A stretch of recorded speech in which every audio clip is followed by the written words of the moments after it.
오늘 여러분들과 함께 나눌 메시지의 제목은 남으로부터 자유라는 내용입니다. 먼저 자유에 대해서 한 가지 정의를 내리고 오늘 설교를 진행해 보려고 하는데, 자유란 무엇일까? 여러분들 자유에 대해서 어떤 생각, 어떤 개념을 갖고 계십니까? 적지 않은 사람들이 이런 이야기를 해요. 내가 하고 싶은 대로 하는 것이 자유다. 그런데 여러분, 조금만 그 질문에 대해서 또는 그 명제에 대해서 한번 생각해 보시겠어요? 진짜 내가 하고 싶은 대로 하는 게 자유일까? 그렇게 말하기에는 자유라는 소중한 가치가 너무 무책임해 보이고, 심지어 우리 스스로를 망가뜨릴 수 있는 개념이기 때문에 내 마음대로 할 수 있는 게 자유다라고 말하기에는 석연치가 않습니다. 그리고 누군가는 자신이 하고 싶은 일을 이루기 위해서 절제하기도 하잖아요. 대표적으로 갓생 프로젝트라고도 이야기를 하잖아요. 그런데 그 절제를 선택하는 것도 개인의 자유이기 때문에 단순히 자유를 내 마음대로 내가 원하는 대로 하는 게 자유다라고 말하기에는 부족하다라는 거죠. 자유란 무엇일까에 대해서 고민하던 중 자유란 자연스러운 상태가 지속되는 게 아닌가라는 생각을 해보았습니다. 자연스러운 상태, 그리고 반대로 자유롭지 못한 상태는 부자연스러운 거죠. 그러면 내가 누리고 있는 자유, 그리고 자연스러운 상태, 그건 뭘까? 한마디로 나다운 거죠. 나다운 상태가 지속되면 나는 지금 자유로운 거고, 나답지 못한 상태를 외부의 요인이든 아니면 내 마음의 어떠한 요인이든 간에 나답지 못한 채로 살아간다라는 것이 자유롭지 못하다라고 말할 수도 있을 것입니다. 즉, 자유란 방종이 아닌 자연스러움이며 나를 잘 알고 있는 소중한 이들이 인정하는 나다움이 지켜지는 상태인 게 아닌가라는 생각을 해보았습니다. 그런데 적지 않은 경우 우리는 지나치게 타인의 시선을 의식한 나머지 우리 스스로 나다움을 포기해 버릴 때가 있습니다. 저는 오늘 여러분께 지나치게 타인의 시선을 의식한 나머지 우리 스스로가 나다움을 포기하게 되는 두 가지 상황에 대해서 말씀드리려고 합니다. 첫 번째 상황은 무엇이냐? 타인과 나를 비교할 때 우리는 나다움을 잃어버리게 되는 것이고, 두 번째 상황은 무엇이냐? 눈치 볼 때입니다. 먼저 비교에 대해서 여러분들과 함께 생각해 보려고 합니다. 비교는 왜 우리 다움을 잃어버리게 하는가? 그 이유는 자꾸만 다른 사람과 나를 비교하느라 진짜 나 다움을 잃어버린 채 나와 비교하는 타인을 진짜 나라고 착각하게 만들기 때문에 끊임없이 남과 나를 비교하다 보면 우리는 나 다움을 잃어버리게 되는 것입니다. 사랑하는 여러분, 비교는 현대인의 심각한 마음의 질병입니다. 특히 체면 문화가 가득한 한국 사회에서 타인과 나를 비교하는 병든 마음은 아무리 백신을 투여해도 도무지 잡히지 않는 현대인들의 내면의 전염병과 같습니다. 비교하는 말, 비교하는 마음, 그거 나쁘다라는 걸 모르는 사람이 어디 있어요? 여기 다 알지. 그거 나쁜 거잖아요. 그런데 타인과의 비교로부터 벗어나는 게 쉽지 않습니다. 왜냐? 우리가 사는 세상이 우리에게 가르쳐주는 정체성 때문인데, 그게 뭐냐면 끊임없이 세상은 우리에게 이 세 가지를 기반으로 우리들의 정체성을 세워가려고 해요. 그게 뭐냐? 첫 번째가 소유예요. 내가 얼마를 가졌느냐, 내가 무엇을 가졌느냐가 우리들의 정체성인 거죠. 또 소속을 통해서 세상은 우리에게 정체성을 부여하잖아요. 내가 나온 학교, 내가 속한 회사, 내가 함께 만나고 있는 교제권이 어떤지에 대해서 우리는 나를 증명하는 것에 익숙해져 있는 거죠. 또 하나, 성취가 나다라고 말해주는 세상에 우리는 살고 있는 거죠. 너도 이걸 이뤄야 돼, 네가 이 나이 먹으면 이 정도는 이뤄야 돼, 그래야 네가 네다운 거야 라고 세상은 우리에게 말해주는 거죠. 그러다 보니 내가 가진 것, 이룬 것에 만족하고 감사하는 시간은 짧을 수밖에 없어요. 왜냐? 남이 자꾸 보이는 거죠. 나보다 더 나아 보이는 사람들, 다른 사람과 비교하면서 내가 가진 것과 이룬 것을 다시 점검하는 게 우리한테는 너무 익숙해져 있습니다. 그게 의식 있고 깨어있는 것이 아닌가라는 생각도 들게 됩니다.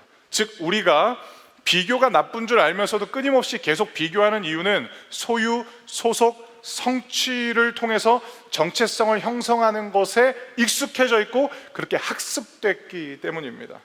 그런 우리에게 성경은 새로운 정체성을 부여하는데 그것은 믿음에 기반한 정체성입니다. 요한복음 1장 12절부터 13절 말씀, 우리 성도님들이 한 절씩 읽도록 하겠는데요, 제가 12절 말씀을 읽고 여러분들이 13절을 읽어주세요. 그러나 누구든지 그분을 영접하는 사람들, 그분의 이름을 믿는 사람들에게는 하나님의 자녀가 되는 자격을 주셨습니다. 13절,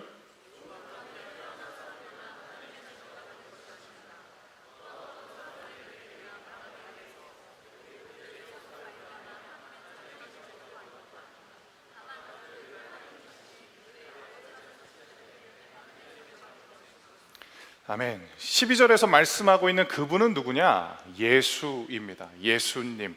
누구든지 예수님을 영접하게 되면 어떤 정체성을 부여받게 되느냐? 여기서 영접이라는 것은 받아들인다 또는 모신다라는 뜻도 되지만 믿는다, 의지한다, 그 믿는 대상을 향해서 전적으로 의존한다, 그런 개념이에요. 그러면 예수님께 내 삶을 의탁하고 도와달라고 그렇게 믿음으로 고백하면 우리에게 어떤 정체성이 생기느냐? 하나님의 자녀가 된다라는 것입니다. 그 하나님의 자녀가 된다라는 것은 무엇이냐? 공통된 정체성이 부여된다라는 겁니다. 딱 한 분 때문에, 예수 때문에. 그 공통의 정체성, 그게 바로 하나님의 자녀라는 것, 그리고 세상과는 다른 소유, 소속, 성취 때문이 아니라 예수라는 존재를 믿는다라는 그 이유 때문에 하나님의 자녀가 된다라는 것입니다. 제가 설교 때 자주 말씀드렸는데 여기서 말하는 자녀라는 것은 상속자의 개념이에요. 맞아요. 그 상속자예요. 여러분들이 생각하는 부유한 부모로부터 유산받을 재산이 많은 그 상속자. 예수님을 믿는 모든 이들은 하나님으로부터 상속을 약속받는 상속자가 되는 것이고 그 약속은 허구가 아니라 실제라는 것입니다. 그 실제는 무엇이냐? 그 재산은 무엇이냐? 살아가는 데 필요한 모든 것들이 채워지는 하나님의 사랑과 도우심입니다. 아니 목사님 안 믿겨져요. 진짜예요. 제가 그거 간증하기 시작하면 설교 다 끝나버리니까 다시 본문으로 돌아올게요.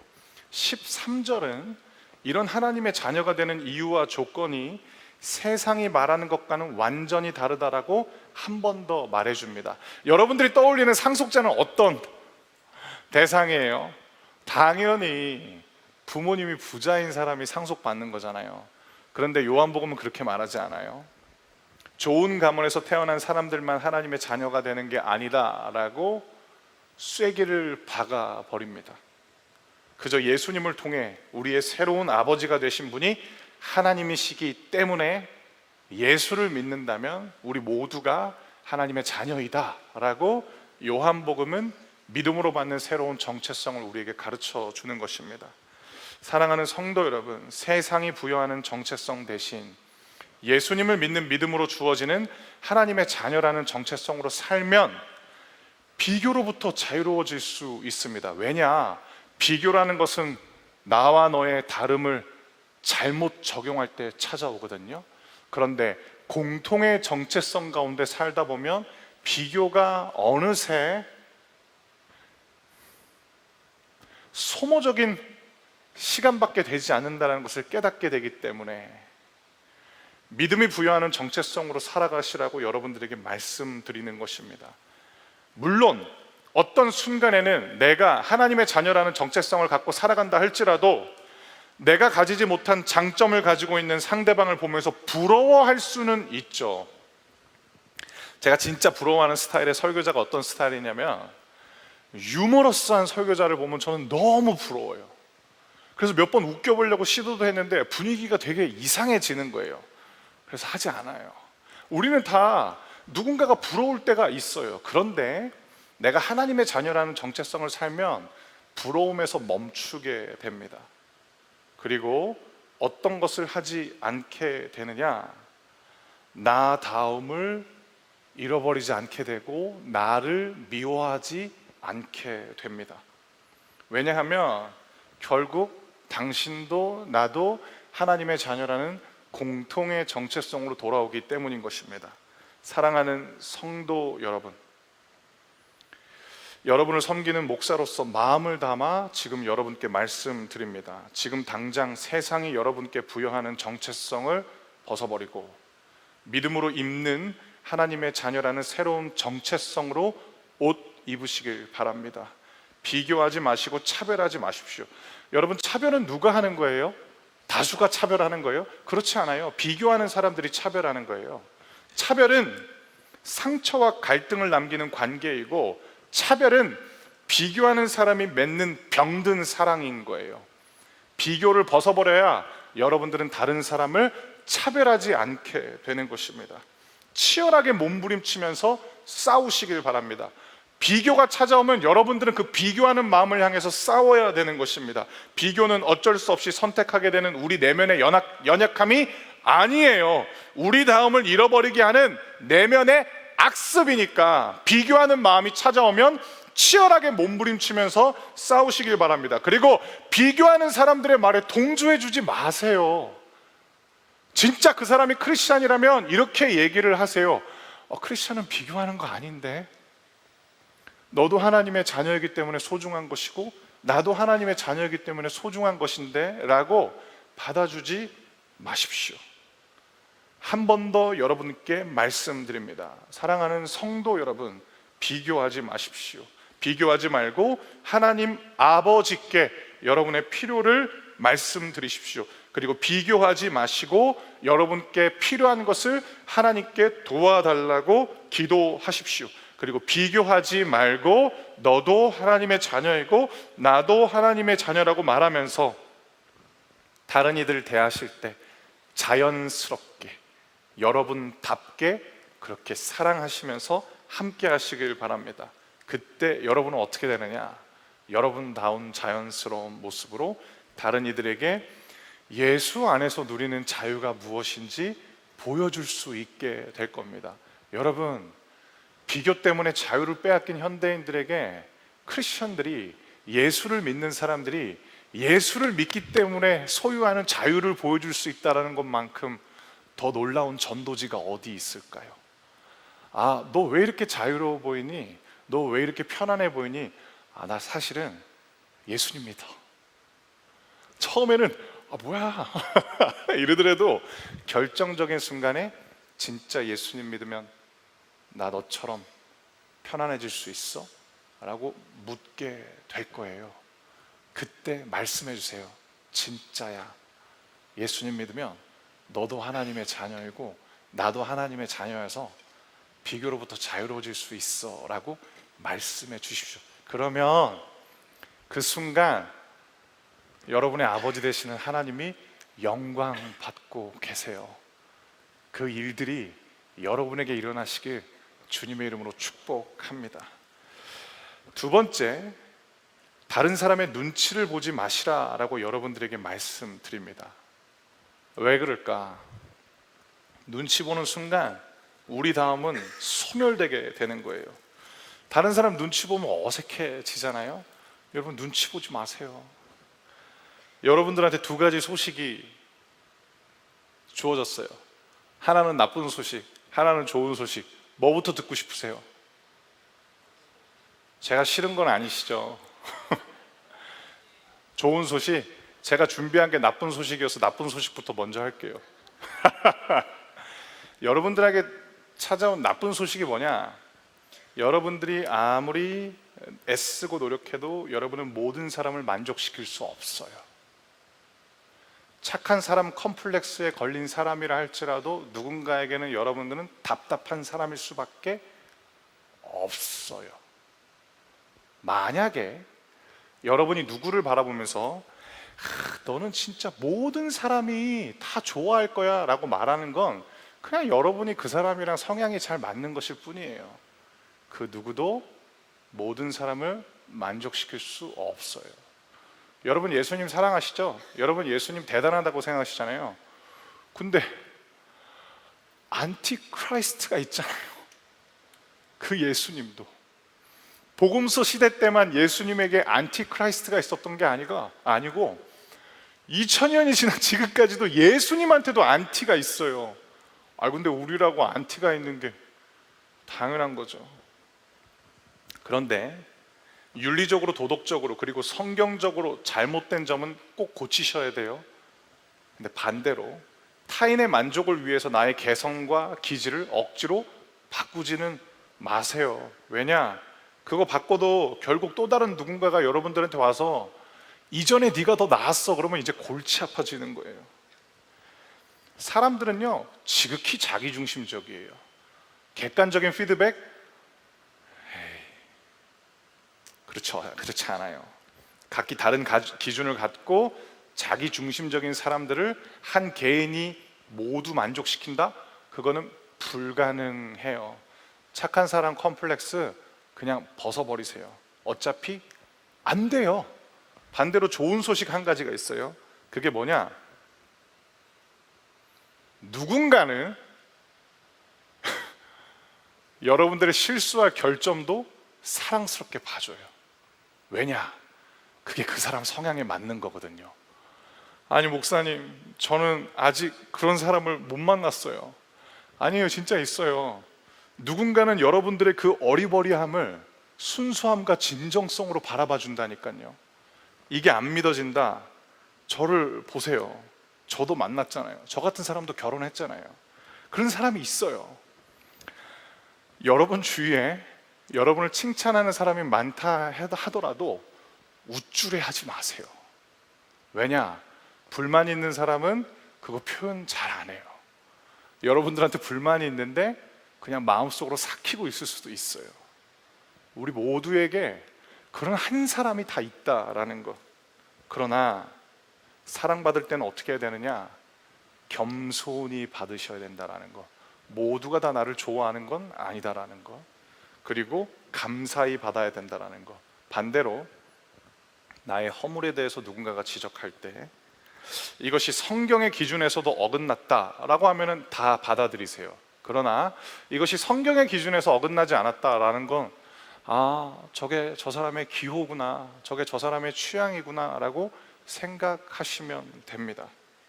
다른 사람 눈치 보는 것에 대해서 한 가지만 더 생각해 보도록 하겠습니다. 그게 뭐냐? 내 현재와 미래에 큰 영향을 끼칠 것 같이 보이는 사람에 대해서 눈치 보는 이야기를 좀 나눠보려고 합니다.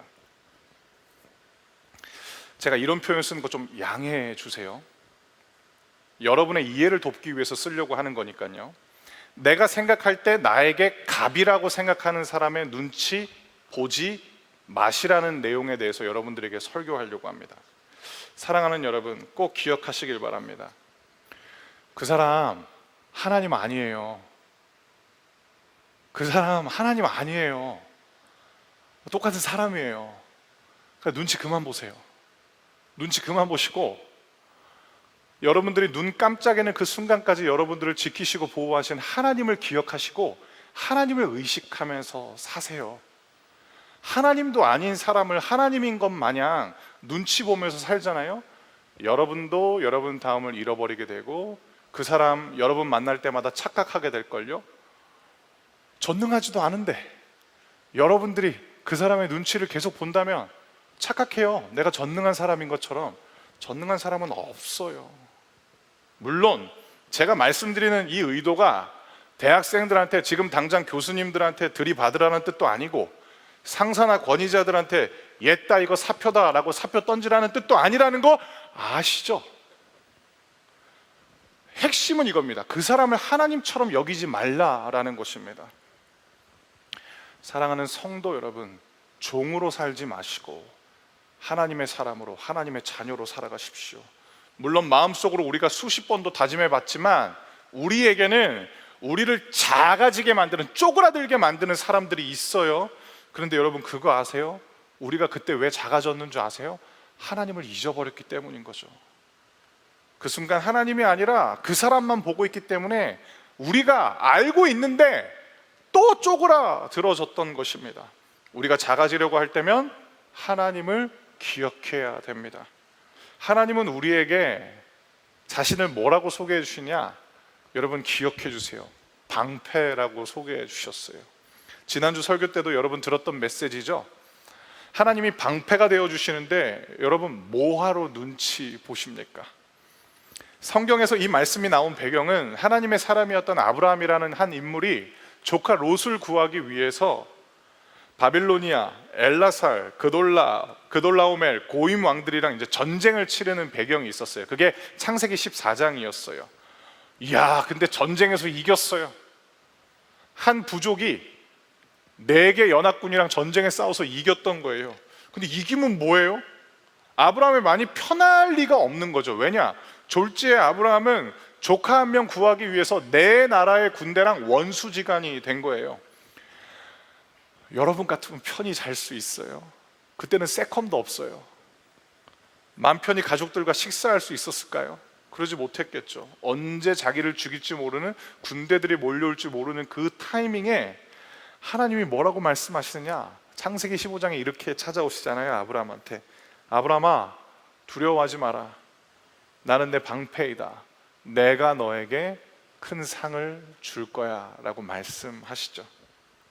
사랑하는 성도 여러분, 갈라디아서 3장 29절 말씀, 저와 함께 예배 자주 드렸던 분들은 아마 익숙하실 텐데, 우리가 예수님을 믿는 믿음 때문에 하나님께서 아브라함에게 주신 약속을 그대로 받게 되었다라는 말씀, 그 갈라디아서 3장 29절을 통해서 여러분들에게 동일한 축복, 동일한 약속을 드립니다. 여러분, 하나님이 여러분에게 방패가 되어 주실 거래요. 그리고 그 사람이 여러분에게 큰 상을 주는 거 아니에요.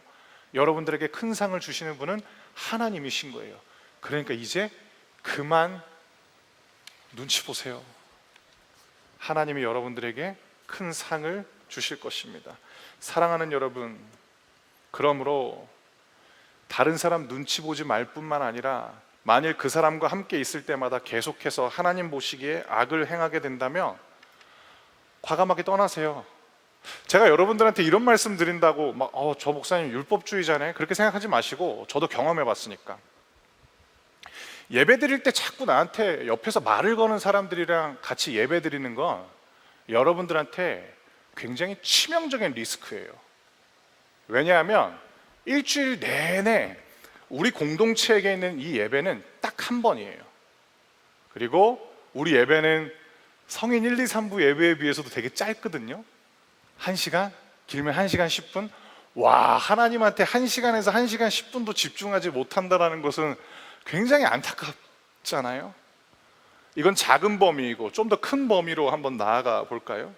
여러분, 자꾸만 여러분에게 하나님 보시기에 나쁜 행동을 행하게 하는 사람이 있다면 과감히 떠나버리십시오. 하나님이 가르쳐 주신 사랑은요, 진리와 함께 기뻐하는 거지 불의와 함께 기뻐하는 것이 아닙니다.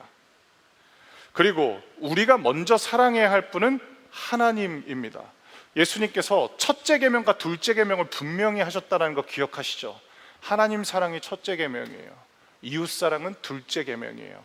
하나님 사랑을 불가능해 하는 것은 그것은 이웃이 아니에요. 여러분들이 떠나야 할 자리인 거예요. 그런데 반대로 여러분에게 하나님 사랑에 대한 아무런 피해를 끼치지 않는다? 근데 자꾸 막 거슬려요. 비호감이에요. 하나님이 여러분들에게 사랑하라고 붙여주신 사람이에요. 첫째 계명은 하나님 사랑이기에 다른 사람 눈치 보지 마시고, 하나님이 붙여주신 사람이라면 하나님 보시기에 선하게 대하셔야 되는 것입니다. 마지막으로 제가 이번 주에 경험한 자유에 대해서 여러분과 함께 나누고 오늘 설교를 마치려고 합니다. 감사하게도 비교로부터 되게 많이 자유로워졌어요. 이건 저한테 기적과도 같은 일인데, 저랑 10년 정도 같이 신앙생활한 성도님들이 여기 적지 않게 계세요. 기억하시죠? 저 옛날에 비교 엄청 많이 했어요. 다른 목회자들이랑 저를 비교하면서 되게 힘들어했던 사람이에요. 근데 저한테 기적 같은 일이 찾아왔어요. 그런갑다 해요 이제. 아니 목사님이 이게 포기하셨네. 아니 그렇지 않아요. 진짜 그런갑다 해요. 왜냐? 여러분과 함께 나눴던 요한복음 1장 12절부터 13절 말씀이 진짜 믿어지기 시작한 거예요. 저 사람도 하나님의 자녀고 나도 하나님의 자녀니까 비교 안 해도 되는구나. 예전에는 비교가 제 삶의 동력 중에 하나였어요. 따라잡아야지, 이겨먹어야지 라는 생각이 진짜 많았었어요. 그런데 지금은 그렇지 않아요. 비교는 삶의 동력이 아니라 마음의 질병이기 때문에 부러워하는 마음이 찾아오는 그 순간에도 저는 요한복음 1장 12절과 13절로 돌아가요. 그럼 진짜 축복해 줄 수 있게 되더라고요. 돌이켜보면 제 30대는 요한복음 1장 12절부터 13절 말씀을 통해서 비교라는 마음의 질병이 치유되는 시간이었습니다. 그래서 40대가 된 지금은 비교로부터 많이 자유로워졌습니다. 그런데 이번 주 제가 설교를 준비하면서 제 마음 한켠에 자유를 억누르는 사슬 하나가 있구나라는 것을 알게 됐어요. 그 사슬이 뭐냐? 눈치 보는 거예요. 되게 눈치 보더라고요. 제가 어떤 눈치를 보느냐, 여러분들이 저를 어떻게 볼까에 대해서 되게 많이 의식하고, 저를 불편해하는 사람들이 지금은 마음이 좀 풀어졌을까에 대해서 되게 많이 의식하고, 저를 좋아해 주는 분들, 저를 축복해 주고 격려해 주는 분들, 지금도 그때 마음과 동일할까라는 걸 매주 볼 때마다 의식할 때가 있더라고요. 이 마음이 저를 되게 힘들게 했어요. 그런데 제 삶의 주인이 누구인지 다시 기억하게 되는 순간,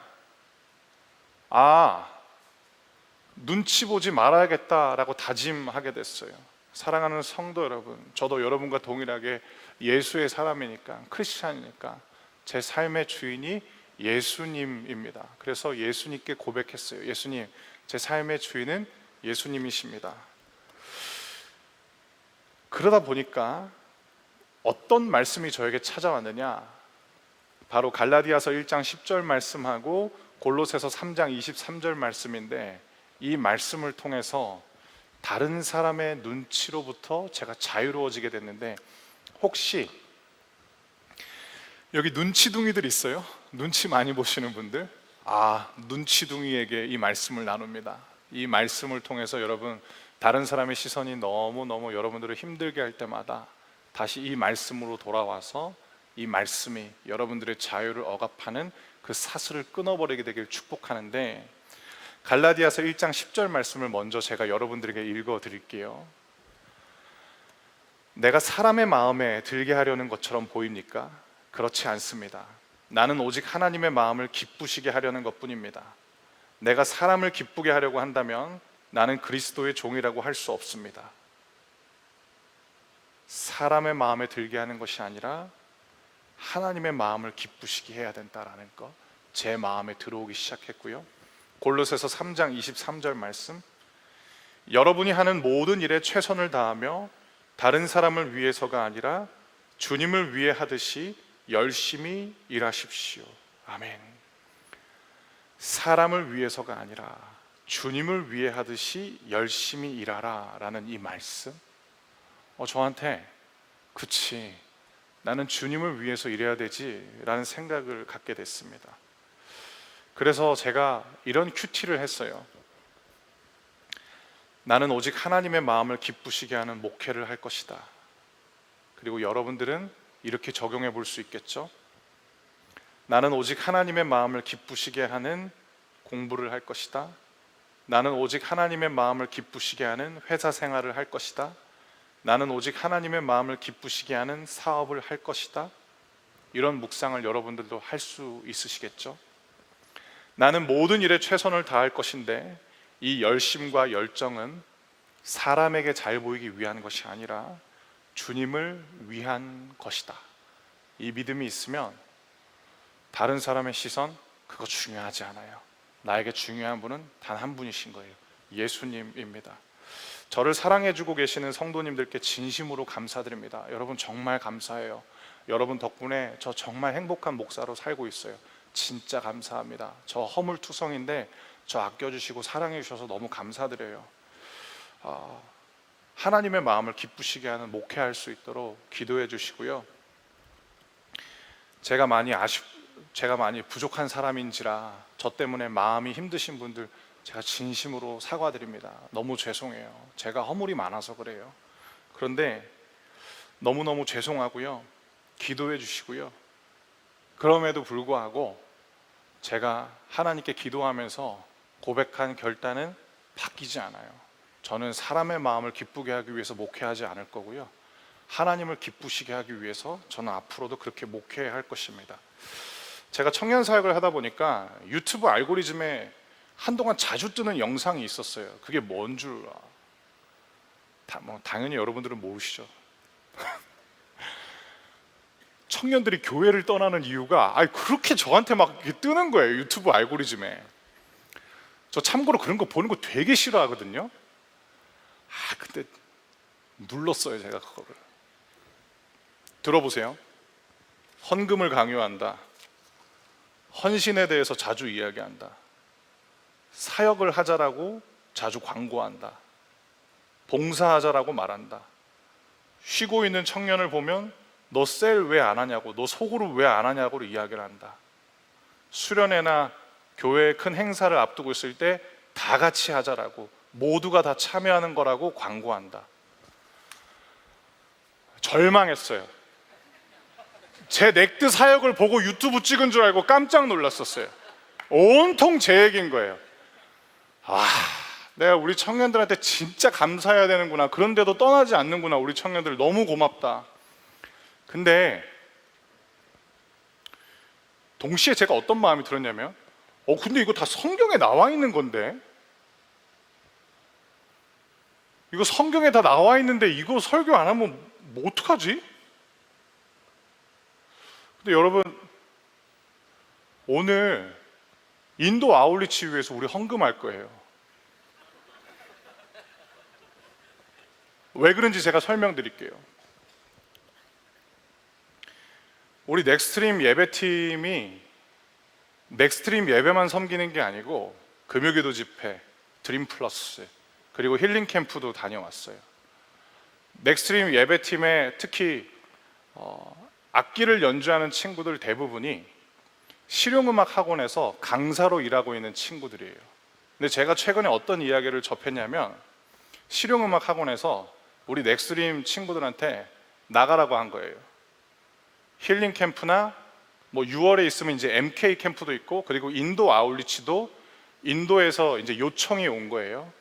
14세부터 25세에 해당되는 청소년, 청년 예배 인도자들을 양성하는 컨퍼런스에 예배팀이 와서 이 사역을 좀 해달라. 이 친구들이 이제 인도 아울리치를 준비하는 과정에서 학원으로부터 이제 그런 이야기를 들었던 거예요. 감사하게도 본인들 사비로 본인들이 없을 때 그 학원에서 아르바이트를 해줄 수 있는 사람을 구했고, 그래도 그 학원 측에서는 그래도 같이 하자라고 이야기를 했다라는 거예요. 힐링 캠프 갔다 온 지 얼마 안 됐어요. 아시죠? 힐링 캠프 할 때도 우리 교회는 다 자비량 사역인 거예요. 제가 이 이야기를 듣고서 이번에도 인도 아울리치 때 우리 넥스트림 찬양팀한테 자비량으로 함께 하자라고 얘기를 할 수가 없었어요.